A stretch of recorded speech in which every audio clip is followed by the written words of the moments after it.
Collins, and I'm going to read from the book of Matthew, chapter 27. Early in the morning, all the chief priests and the elders of the people made their plans how to have Jesus executed. So they bound him, led him away, and handed him over to Pilate the governor. When Judas, who had betrayed him, saw that Jesus was condemned, he was seized with remorse and returned the 30 pieces of silver to the chief priests and the elders. "I have sinned," he said, "for I have betrayed innocent blood."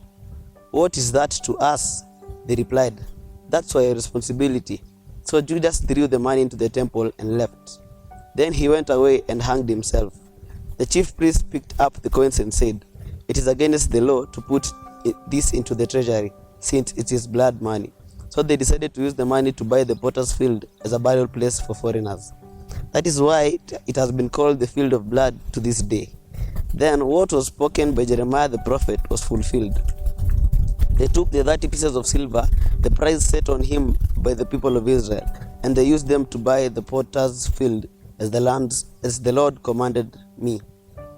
Meanwhile, Jesus stood before the governor, and the governor asked him, "Are you the king of the Jews?"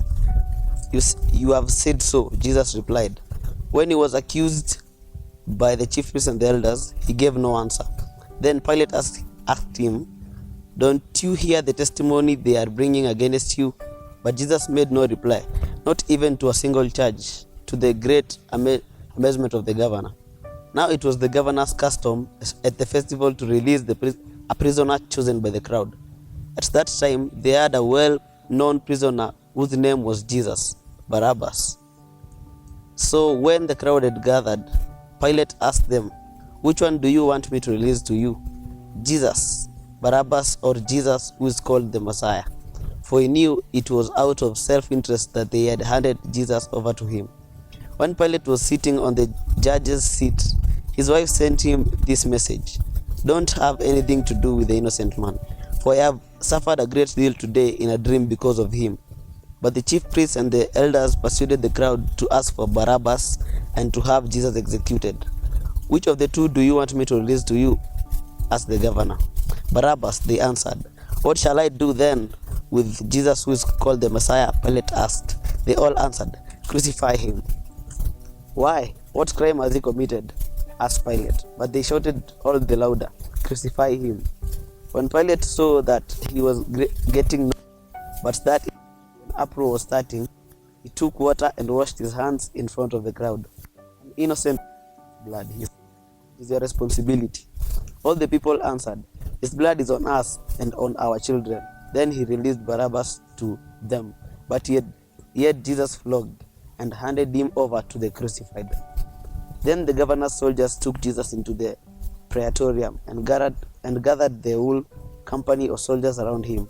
They stripped him and put a scarlet robe on him, and then twisted together a crown of thorns and set it on his head. They put a staff in his right hand. Then they knelt in front of him and mocked him. "Hail, King of the Jews!" They spit on him and took the staff and struck him on the head again and again. After they had mocked him, they took off the robe on him. Then they led him away to crucify him. As they were going out, they met a man from Cyrene, and they forced him to carry the cross. They came to a place called Golgotha, which means the place of skull. There they offered Jesus wine to drink, mixed with gall, but after tasting it, he refused to drink it.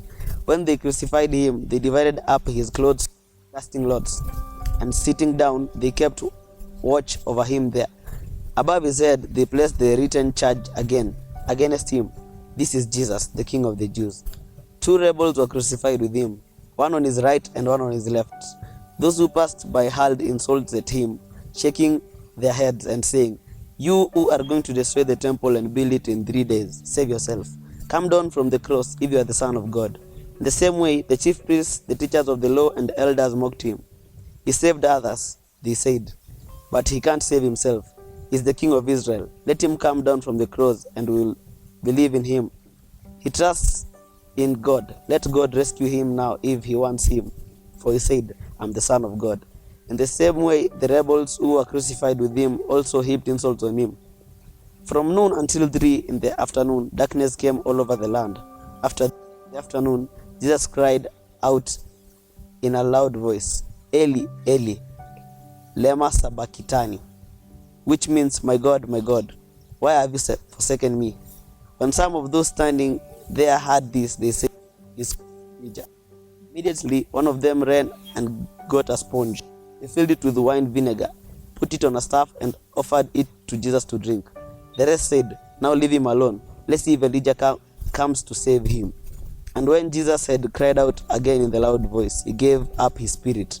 At that moment, the curtain of the temple was torn in two from top to bottom. The earth shook, the rocks split, and the tombs broke open. Bodies of many holy people who had died were raised to life.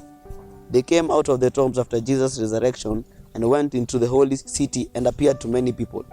When the centurion and those who with him were guarding Jesus saw the earthquake and all that had happened, they were terrified and exclaimed, "Surely he was the Son of God." Many women were there, watching from a distance. They had followed Jesus from Galilee to care for his needs. Among them were Mary Magdalene, Mary the mother of James and Joseph, and the mother of Zebedee's sons. As evening approached, there came a rich man from Arimathea named Joseph, who had himself become a disciple of Jesus. Going to Pilate, he asked for Jesus' body, and Pilate ordered that it be given to him. Joseph took the body, wrapped it in a clean linen cloth, and placed it on his own new tomb that he had cut out of the rock.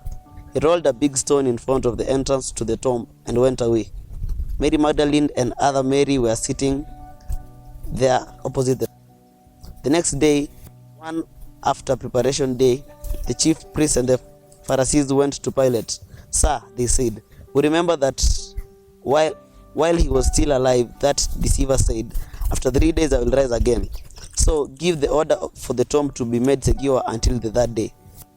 His disciples may come and steal the body and tell the people that he had been raised from the dead. This last deception will be worse than the first." "Take a guard," Pilate answered. "Go make the tomb as secure as you know how." So they went and made the tomb secure by putting a seal on the stone and posting the guard.